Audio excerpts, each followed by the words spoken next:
অনেক দূরে পাহাড় আর সবুজ মাঠের মাঝে শান্ত একটা গ্রাম ছিল। সেই গ্রামে টিয়া নামের এক ছোট মেয়ে বাস করত। টিয়া খুব বুদ্ধিমান আর কৌতূহলী ছিল, কিন্তু তার একটা ছোট্ট সমস্যা ছিল। সে সহজে হাল ছেড়ে দিত। যদি কোনো কাজ কঠিন মনে হতো, সে চেষ্টা না করেই ছেড়ে দিত।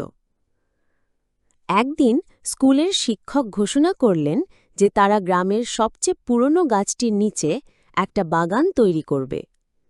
এই গাছটা গ্রামের একদম মাঝখানে ছিল এবং সবার কাছে খুব পবিত্র ছিল। শিক্ষকের পরিকল্পনা ছিল সবাই মিলে কাজ করে গাছটার চারপাশটা সুন্দর করবে, যেখানে সবাই একসাথে গল্প করতে পারবে বা বই পড়তে পারবে। টিয়ার বন্ধুরা সবাই খুব উত্তেজিত ছিল।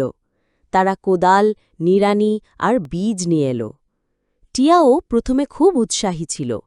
সে একটা ছোট চারাগাছ লাগানোর চেষ্টা করল, কিন্তু মাটি খুব শক্ত ছিল।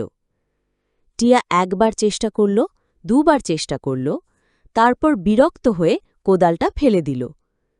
এটা অসম্ভব, মাটি এত শক্ত যে আমি কিছুই করতে পারব না, সে বলল। তার বন্ধু রনি, যে কিনা তার চেয়ে ছোট ছিল, সে হাসল। টিয়া আপু, তুমি তো পুরো শক্তি দিয়ে চেষ্টা করছো না। মাটি শক্ত হলে আরও বেশি শক্তি দিতে হয় আর ধৈর্য ধরতে হয়।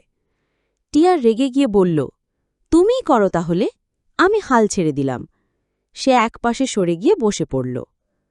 রনি ছোট্ট কোদালটা দিয়ে বারবার চেষ্টা করতে লাগল।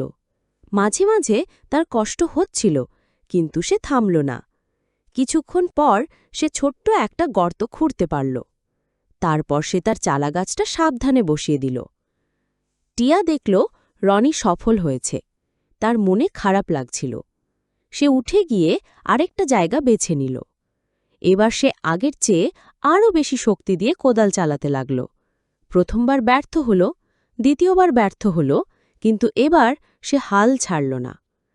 রনির কথা তার মনে পড়ল, আরও বেশি শক্তি দিতে হয় আর ধৈর্য ধরতে হয়। অবশেষে টিয়াও একটা ছোট্ট গর্ত খুঁড়তে পারল এবং নিজের চারা গাছকে লাগাল। সেদিন বিকেলে যখন বাগানটি প্রস্তুত হল, গ্রামের সবাই তা দেখতে এলো। শিক্ষক সবাইকে প্রশংসা করলেন। টিয়া দেখল তার নিজের হাতে লাগানো চারাগাছটি অন্যান্য গাছের সাথে সুন্দরভাবে দাঁড়িয়ে আছে। তার মনে খুব আনন্দ হল। সেই দিন থেকে টিয়া আর সহজে হাল ছাড়ে না। সে বুঝতে পারল যে ধৈর্য আর চেষ্টা থাকলে যে কোনো কঠিন কাজও সফল করা যায়, আর এই শিক্ষা তাকে জীবনে অনেক এগিয়ে নিয়ে গেল। গল্পের শিক্ষা: জীবনে যখনই কোনো কঠিন পরিস্থিতির মুখোমুখি হবে, মনে রাখবে যে ধৈর্য, চেষ্টা এবং আত্মবিশ্বাস থাকলে যে কোনো বাধাকে অতিক্রম করা সম্ভব। কখনো হাল ছেড়ে দিও না।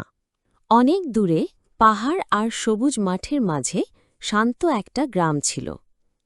সেই গ্রামে টিয়া নামের এক ছোট মেয়ে বাস করত। টিয়া খুব বুদ্ধিমান আর কৌতূহলী ছিল, কিন্তু তার একটা ছোট্ট সমস্যা ছিল। সে সহজে হাল ছেড়ে দিত। যদি কোনো কাজ কঠিন মনে হতো, সে চেষ্টা না করেই ছেড়ে দিত। একদিন স্কুলের শিক্ষক ঘোষণা করলেন যে তারা গ্রামের সবচেয়ে পুরনো গাছটির নিচে একটা বাগান তৈরি করবে।